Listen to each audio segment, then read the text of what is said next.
Good morning मेरे प्यारे बच्चों। तो पिछले क्लास में हम कार्बन के क्रिस्टलीय अपरूपों के बारे में बात कर रहे थे। जैसे कि आपको पता है, हीरा, फुलरिन तथा ग्रेफाइट कार्बन के क्रिस्टलीय अपरूप है, जिसमें कि हमने ग्रेफाइट की जो परत संरचना है उसके बारे में भी बात किया। आज हम हीरे के बारे में पढ़ेंगे। हीरा, जिसको हम डायमंड कहते हैं, जो कार्बन का एक क्रिस्टलीय अपरूप है। ओके, तो सबसे ज्यादा हम हमने सुना है कि जो हीरा है वह रत्न के रूप में हम जानते हैं, है ना। यानी कि रत्न के रूप में हम सभी हीरे को जानते हैं, और हमें यह भी पता है कि जो हीरा है वो बहुत ही अभूतपूर्व चमक वाला एक क्या है, एक पत्थर है ना। यह एक क्या बोलते हैं, रत्न है। हीरा कार्बन का एक पारदर्शी क्रिस्टलीय रूप है। क्या है हीरा? हीरा जो है वो कार्बन का पारदर्शी क्रिस्टलीय रूप है। और इसमें कार्बन का एक परमाणु आप देख सकते हो चित्र में। इसको देखो, इसका त्रिविमानी त्रिविमीय संरचना यानी कि 3D रचना की का जो चित्र है वो दिया हुआ है इसमें। तो इसमें आप देखेंगे कि इसमें कार्बन का एक परमाणु कार्बन के अन्य 4 परमाणुओं से जुड़ा होता है। देख रहे हो आप कि कार्बन का एक परमाणु जो है वो कितनों से जुड़ा होता है? वो कार्बन के अन्य 4 परमाणुओं से जुड़कर बना होता है। कार्बन परमाणुओं की चतुष्फलकीय व्यवस्था के कारण यह पूर्णतः अबाध, कठिन या कठोर तथा त्रिविमीय संरचना का होता है। देख रहे हो आप लोग, है ना। ये देख रहे हो, क्या कहा? कार्बन का एक परमाणु जो है अन्य 4 परमाणुओं से जुड़ा है, और कार्बन परमाणुओं की चतुष्फलीय व्यवस्था के कारण यह पूर्णतः अब आबद्ध, कठोर तथा त्रिविमीय संरचना का होता है। ये तो आपने अभी त्रिविमीय संरचना इसकी देखी है ना। अब हीरा जो है कठोरतम प्राकृतिक पदार्थ है। क्या है? कठोरतम कठोरतम प्राकृतिक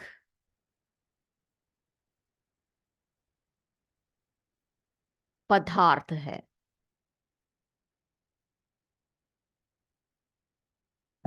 हीरा कठोरतम प्राकृतिक पदार्थ है। और हीरे का उपयोग किस लिए किया जाता है? कांच काटने तथा धातुओं में छेद करने के लिए। कांच काटने के लिए, आभूषण के रूप में तो उसको हम उपयोग करते ही करते हैं। कांच काटने,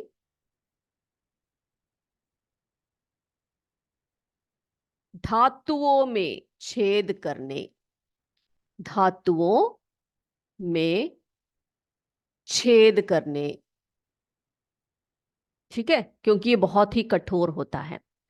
अब इसके विभिन्न कोणों को काट कर गहने व अंगूठी बनाने में भी प्रयोग करते हैं। जैसे कि हमने कहा कि गहने बनाने में, है ना, गहने या आभूषण बनाने में इसका प्रयोग किया जाता है। ठीक है। भारत में हीरा बहुत ही कम मात्रा में कहां कहां पाया जाता है? पन्ना, पन्ना राजस्थान, ठीक है। पन्ना, सतना, सतना कहां पर है? मध्य प्रदेश में। सतना, बांदा उत्तर प्रदेश, बांदा उत्तर प्रदेश, तथा गोलकुंडा कर्नाटका, गोल गोलकुंडा कर्नाटका। तो ऐसे कुछ सीमित स्थलों पर ही ये हीरा भारत में पाया जाता है। कहां कहां? पन्ना राजस्थान, सतना मध्य प्रदेश, बांदा उत्तर प्रदेश, गोलकुंडा कहां पर है? कर्नाटक में पाया जाता है। अब हीरे की तो बात हो गई। अब हम बात करेंगे फुलरीन की। किसकी बात करेंगे? फुलरीन की बात करेंगे। यह भी कार्बन का क्रिस्टलीय अपरूप है, फुलरीन।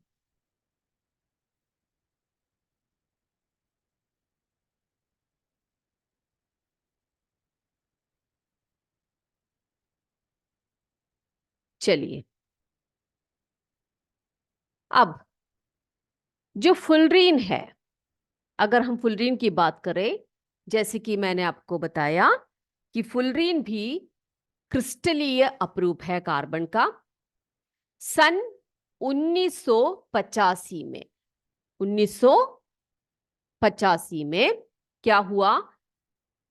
रासायनिकों ने ग्रेफाइट को अत्यधिक उच्च ताप तक गर्म कर कार्बन का एक नया अपरूप संश्लेषित किया। ठीक है, तो कौन से वर्ष में? 1985 में रसायनज्ञों ने क्या किया? ग्रेफाइट को क्या किया? उच्च ताप में, उच्च ताप में गर्म करके, गर्म कर क्या किया? उच्च ताप में गर्म कर कर कार्बन का एक नया अपरूप, कार्बन का एक नया अपरूप को उन्होंने संश्लेषित किया, जिसे फुलरीन कहते हैं। ये फुलरीन कैसे बनाया गया था? ग्रेफाइट को उच्च ताप में, अत्यधिक उच्च ताप तक गर्म कर कार्बन का एक नया अपरूप बनाया, जो फुलरीन के नाम से जाना जाता है।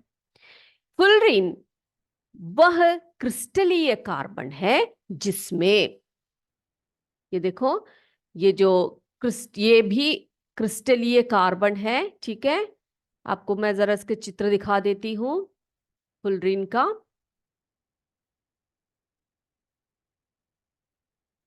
ये देखिए, ये देखो, फुलरीन का चित्र दिख रहा है आपको इसमें। अब इसमें क्या होता है कि 30 से लेकर 960 परमाणुओं से एक अणु प्राप्त होता है। तुम सोचो जरा, देख रहे हो आप इसका स्ट्रक्चर? क्या कहा मैंने? 30 से 960 परमाणुओं में से एक अणु प्राप्त होता है। ठीक है, 30 से 960 परमाणुओं, परमाणुओं से एक अणु फुलरीन का प्राप्त होता है, एक अणु प्राप्त होता है। अब फुलरीन C60 का एक अणु है जिसका आकार फुटबॉल की तरह होता है। आप चित्र में देख सकते हो इसका आकार कैसा है, फुटबॉल की तरह है। सो कैसे लिखा जाता है? C60 लिखा जाता है। ठीक है, C कार्बन 60, C60 लिखा जाता है, और यह फुटबॉल की तरह होता है। कार्बन के 60 परमाणुओं द्वारा बना होता है, इसीलिए इसको C60 कहा जाता है। कार्बन के 60 परमाणुओं द्वारा बना होता है। ये परमाणु षटकोणीय कैसे होते हैं? षटकोणीय होते हैं, या हेक्सागणल कहते हैं हम उसको, षटकोणीय, षटकोणीय।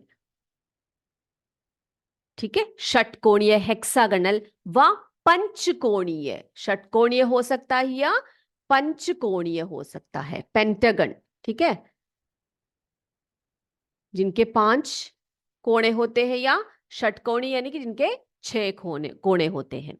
तो ये तो या तो इसकी जो परमाणु है षटकोणीय हो सकती है या पंचकोणीय व्यवस्था में जुड़े रहते हैं।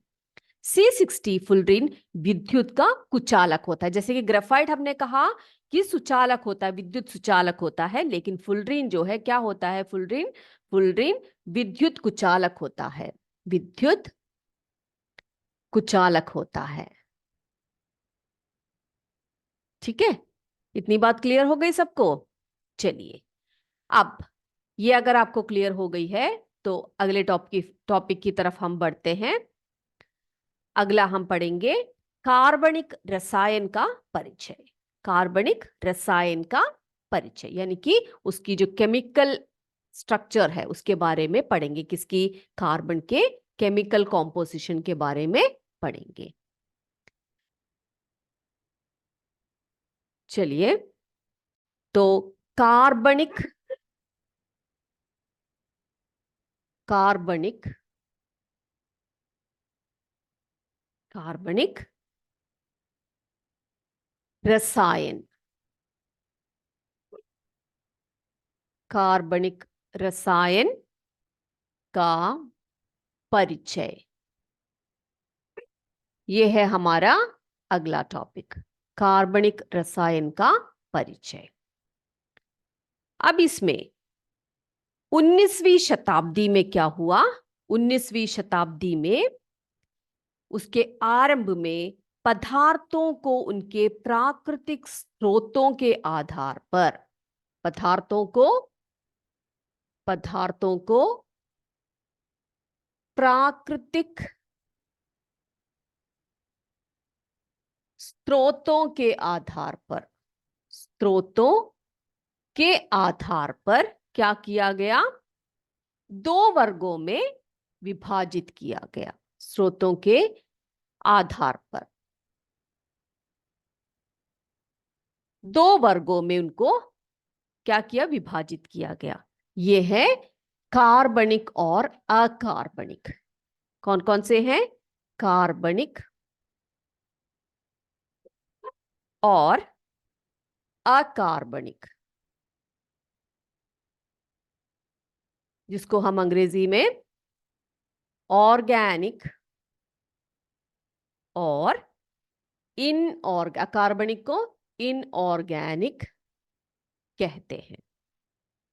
ठीक है, अब जो जंतुओं और वनस्पतियों में यानी कि जीवधारियों में उपलब्ध पदार्थों को कार्बनिक पदार्थ तथा खनिज पदार्थों, चट्टानों, भूगर्भ आदि जैसे निर्जीव स्रोतों में से जो उपलब्ध पदार्थों को अकार्बनिक पदार्थ कहा गया। अब सजीव पदार्थों को, ठीक है,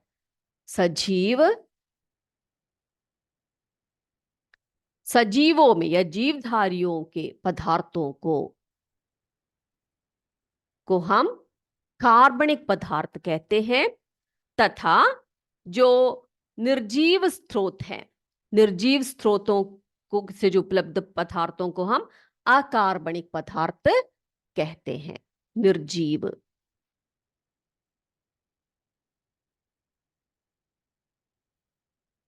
निर्जीव पदार्थों को हम अकार्बनिक कहते हैं, जैसे कि चीनी, यूरिया, अल्कोहल, सिरका आदि कार्बनिक यौगिकों के वर्ग में, तथा sodium chloride, hydrochloric acid, calcium carbonate, carbon dioxide आदि अकार्बनिक के अंतर्गत आते हैं।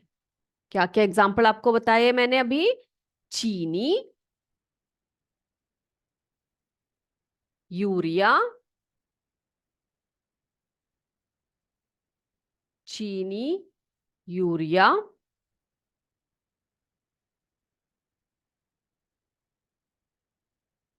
अल्कोहल,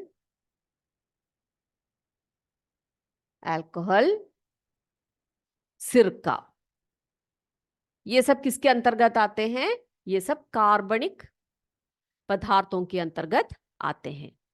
जबकि सोडियम क्लोराइड NaCl है ना, सोडियम क्लोराइड, हाइड्रोक्लोरिक एसिड कैसे लिखते हैं हम? HCl करके लिखते हैं, hydrochloric acid, calcium carbonate CaCO3 calcium carbonate, carbon dioxide CO2, ये सब किसके अंतर्गत आते हैं? ये सब अकार्बनिक पदार्थों के अंतर्गत आते हैं, या इनको इस प्रकार से हम विभाजित करते हैं।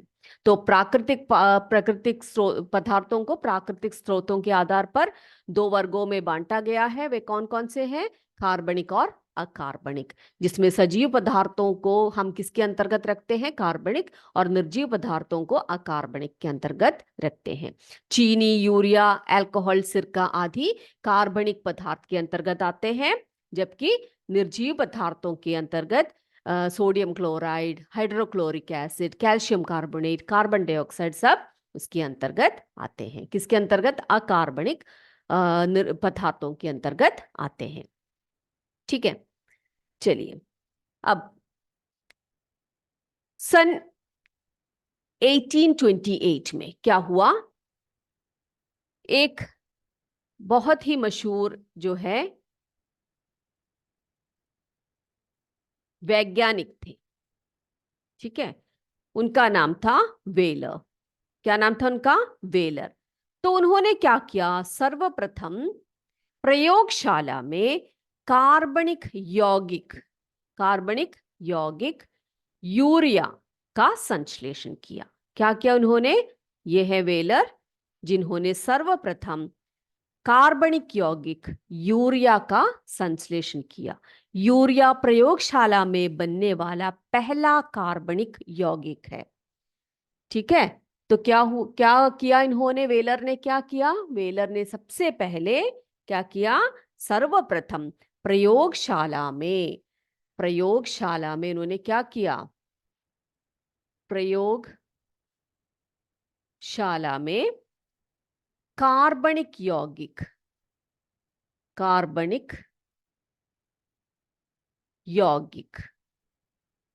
कौन सा?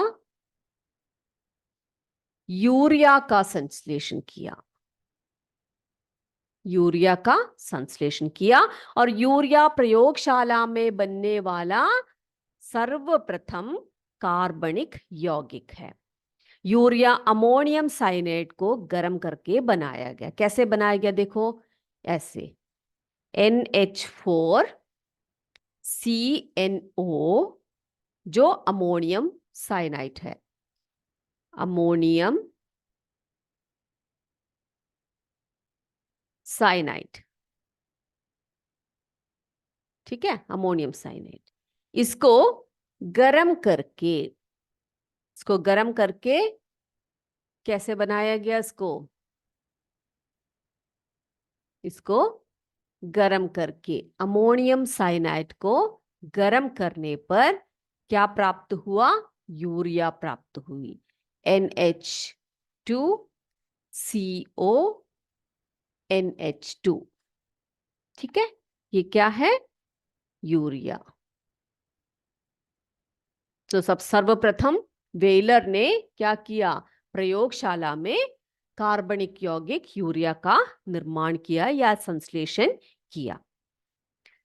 अब यौगिकों की एक बड़ी संख्या ऐसी है जिसमें उपस्थिति तत्वों में से एक तत्व कार्बन होता है, उनको कार्बनिक यौगिक कहते हैं। परंतु कुछ कार्बन युक्त यौगिक कार्बन यौगिक के अंतर्गत नहीं आते, जैसे कि carbon dioxide, CO, carbon monoxide, carbon bicarbonate, cyanide आदि। तो ये किसमें नहीं आते?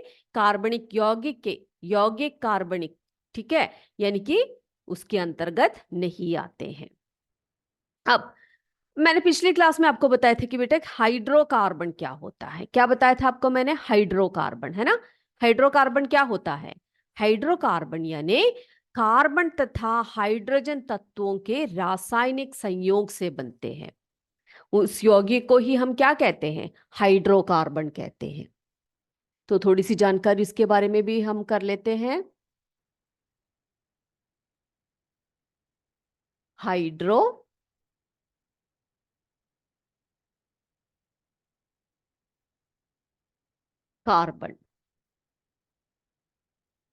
हाइड्रोकार्बन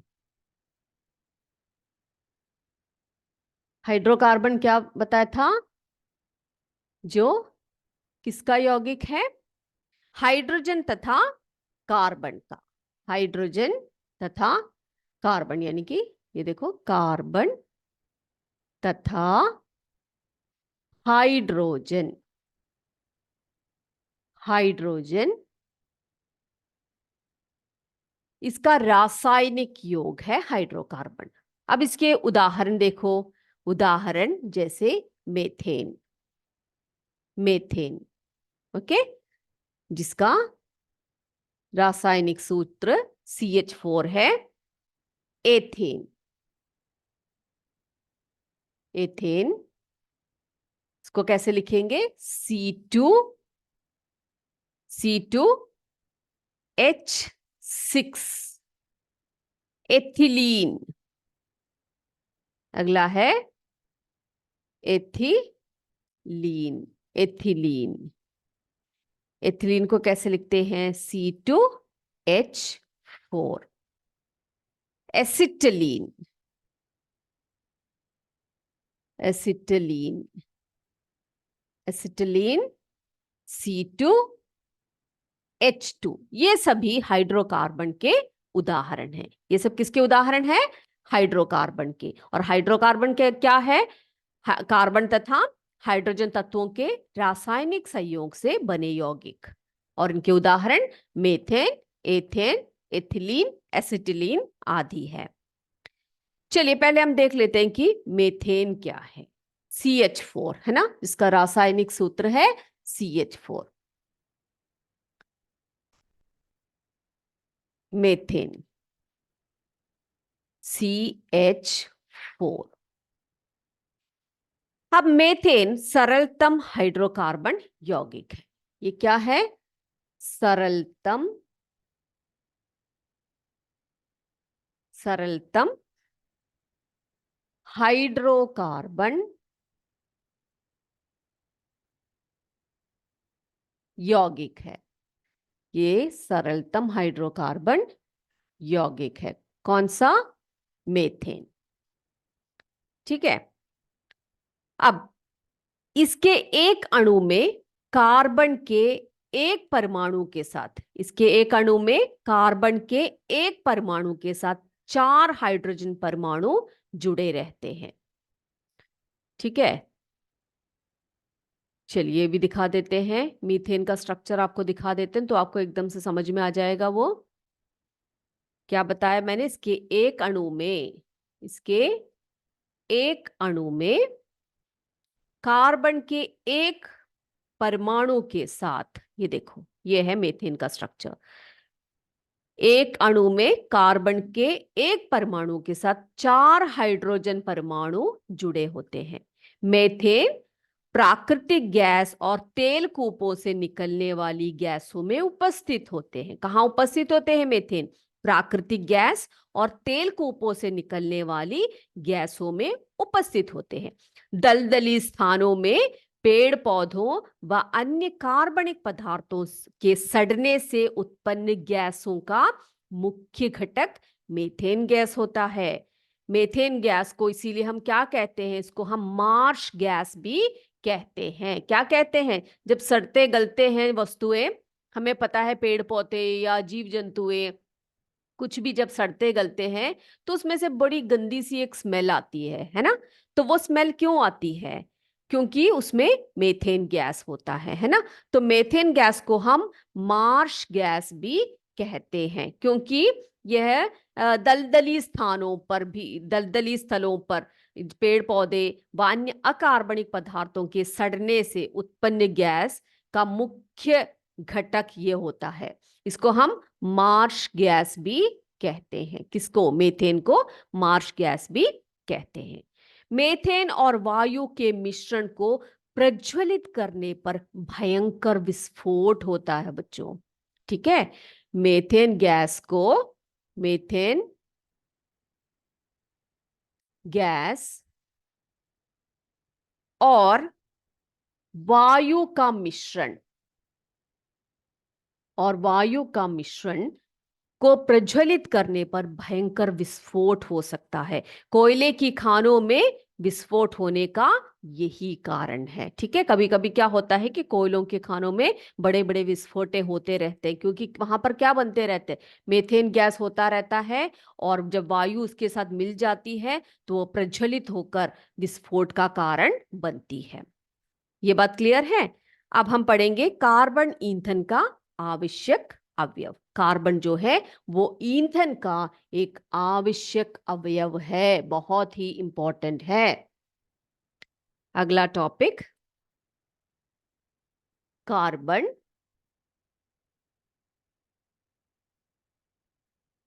ईंधन का आवश्यक अवयव।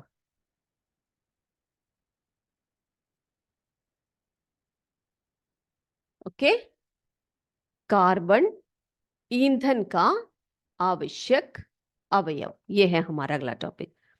तो हम दैनिक जीवन में खाना पकाने के लिए द्रवित पेट्रोलियम गैस, है ना, एलपीजी, सबके घरों में देखा होगा आपने, एलपीजी गैस में मम्मी खाना पका रही है ना। तो द्रवित पेट्रोलियम गैस एलपीजी लकड़ी, बायोगैस आदि का उपयोग ईंधन के रूप में करते हैं। ईंधन वे पदार्थ हैं जो दहन क्रिया द्वारा ऊष्मा प्रदान करती है। ईंधन क्या बेटा? ईंधन वे पदार्थ हैं, वे पदार्थ हैं जो क्या करते हैं?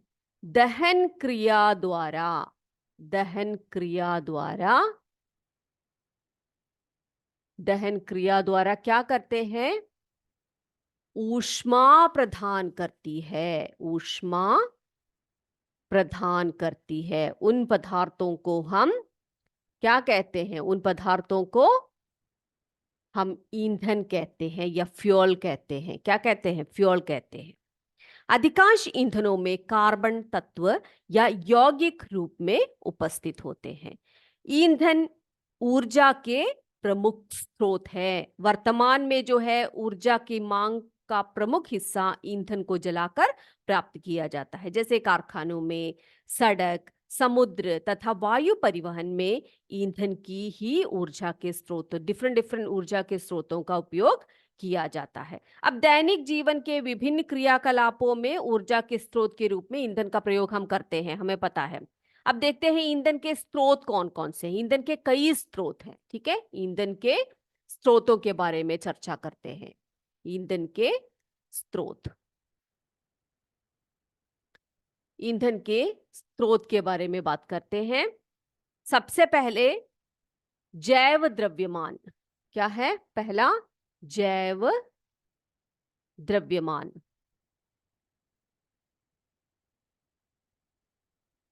जिसे बायोमास कहते हैं। बायोमास, अंग्रेजी में बायोमास कहते हैं। अब वनस्पति व जंतुओं के शरीर में स्थित पदार्थों को हम क्या कहते हैं? जैव द्रव्यमान कहते हैं। किसे कहते हैं जैव द्रव्यमान? वनस्पतियों एवं जंतुओं के शरीर में स्थित पदार्थों को हम जैव द्रव्यमान कहते हैं। जैसे लकड़ी, कृषि अपशिष्ट तथा गोबर। ये गांवों में खर्च होने वाली ऊर्जा का अधिकांश अंश जो है प्रदान करते हैं। बेटा आपको पता है आपके गांवों में सब लकड़ी जलाते हैं, है ना, कृषि के जो अपशिष्ट होते हैं वो जलाते हैं तथा गोबर के उपले बनाकर जलाते हैं। तो ये क्या है? ये गांवों में खर्च होने वाली ऊर्जा का अधिकांश अंश को प्रदान करता है। लकड़ी तथा कृषि अपशिष्ट औद्योगिक संस्थानों में भी उपयोग किया जाता है। जैसे कि गन्ने की खोई, जिसे प्राय कई उद्योगों में बॉयलरों के पानी गर्म करने के लिए किया जाता है। ठीक है। तो ग्रामीण घरों में प्राय चूल्हे में लकड़ी जलाते हैं। आपको पता है ना, लकड़ी जलाया जाता है ज्यादातर गांवों में। घरों में क्या करते हैं? चूल्हे में जो है लकड़ी जलाते हैं, लकड़ी जलाते हैं, या गोबर के उपले जलाते हैं, गोबर के उपलों को जलाते हैं, है ना। तो इससे क्या होता है कि जो 8%, ओके, 8% ऊर्जा का ही उपयोग हो पाता है। शेष ईंधन क्या हो जाता है? अपूर्ण दहन के फलस्वरूप धुआं उत्पन्न करती है। सिर्फ इतना परसेंट जलता है और बाकी जो है धुआं उत्पन्न करता है और जो प्रदूषण को बढ़ाता है। तो बायोमास क्या है? जैव द्रव्यमान क्या है? वनस्पतियों एवं जंतुओं के शरीर में स्थित पदार्थों को ही हम जैव द्रव्यमान कहते हैं। अब दूसरा है, ईंधन के स्रोतों के बारे में बात कर रहे हैं हम लोग। दूसरा स्रोत है कच्चे तेल के कुएं। कच्चे तेल के कुएं, क्रूड ऑयल, ठीक है। दूसरा है कच्चे तेल के कुएं। कच्चे तेल के कुएं, ठीक है। अब इन कुओं द्वारा तेल भंडारों से प्राप्त होने वाले, दिखाते हैं हम आपको जरा इनका पिक्चर भी, ये आप देख सकते हो यहां पर, ये देखिए। तो इनसे क्या होता है कि कच्चे तेल के कुओं, इन कुओं में से तेल भंडारों से प्राप्त होने वाले कच्चे तेल के प्रभाजी आसवन से विभिन्न पेट्रोलियम पदार्थ ईंधन के रूप में प्राप्त होते हैं, ठीक है। ऐसे ऐसे मशीन्स लगे होते हैं जिनसे क्या करते हैं, तेल भंडारों से, यानी कि तेल भंडारों से जो प्राप्त होते हैं, जिन कुओं द्वारा तेल भंडारों से प्राप्त होने वाले कच्चे तेल के प्रभाजी आसवन से विभिन्न पेट्रोलियम पदार्थ ईंधन के रूप में प्राप्त होते हैं, ठीक है। अब तीसरी हम बात करते हैं कोयले की खान की। तो हमारे कच्चे तेल के कुओं के बारे में आपको बताया, अभी छोटी सी एक जानकारी आपको मिल गई। अब हम बात करेंगे कोयले की खान की। ये आप देख सकते हो कोयले की खान, देख रहे हो आप कितने बड़े हैं। अब इन खानों से ईंधन के रूप में पत्थर का कोयला प्राप्त किया जा सकता है, ठीक है।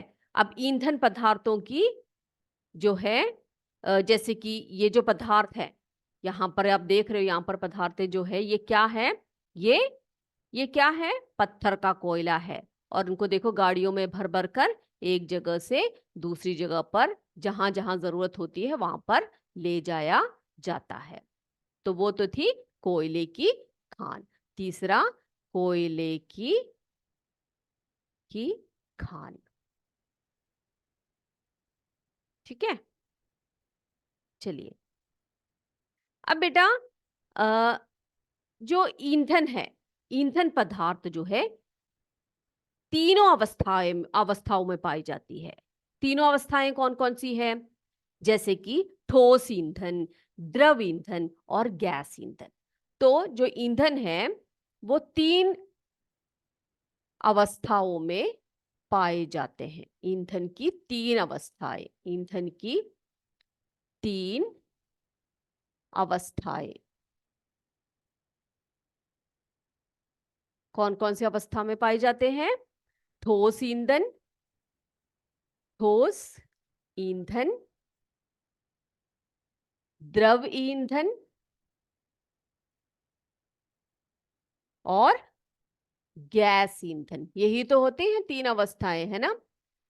गैस ईंधन, इन तीनों अवस्थाओं में ईंधन पाए जाते हैं।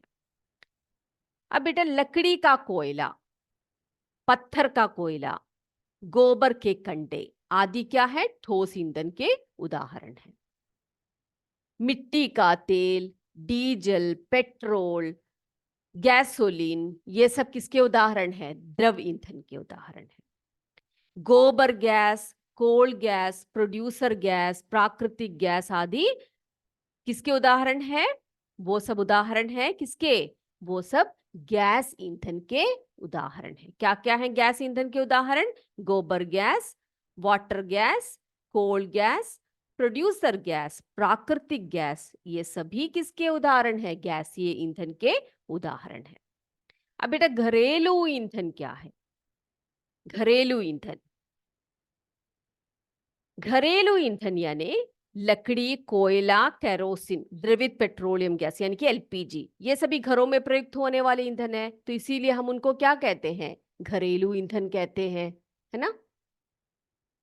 क्या है घरेलू ईंधन, घरेलू ईंधन, घरेलू ईंधन क्या है, जो घरों में प्रयुक्त होते हैं, जैसे कि लकड़ी,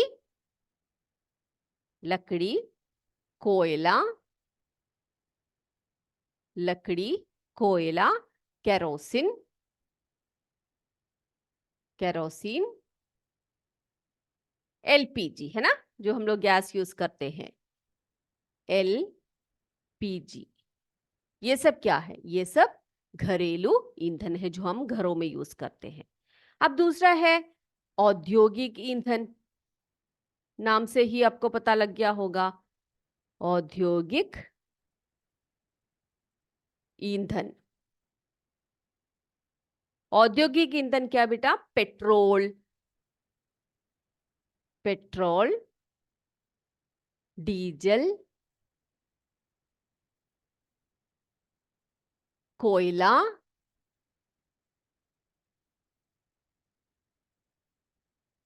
प्राकृतिक गैस आदि जो है औद्योगिक ईंधन है, जो उद्योग धंधों में ज्यादातर प्रयोग किए जाते हैं। अब है इंजन ईंधन। इंजन ईंधन, इंजन ईंधन। इंजन ईंधन क्या है बेटा?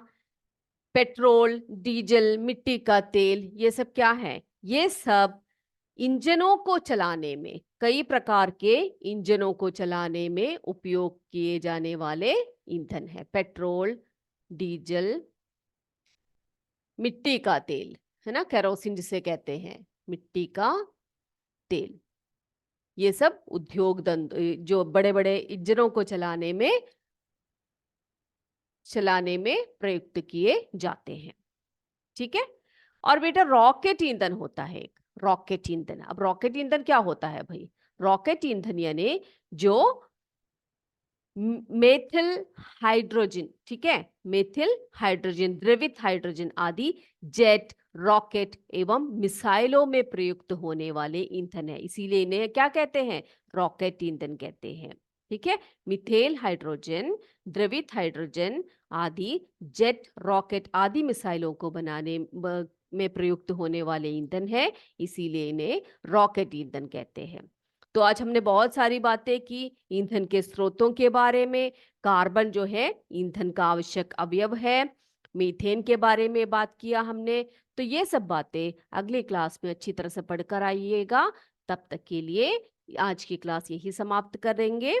अगली क्लास में फिर मिलेंगे और नई नई बातें लेकर। तब तक के लिए जय विद्या शक्ति, जय हिंद, जय भारत। धन्यवाद।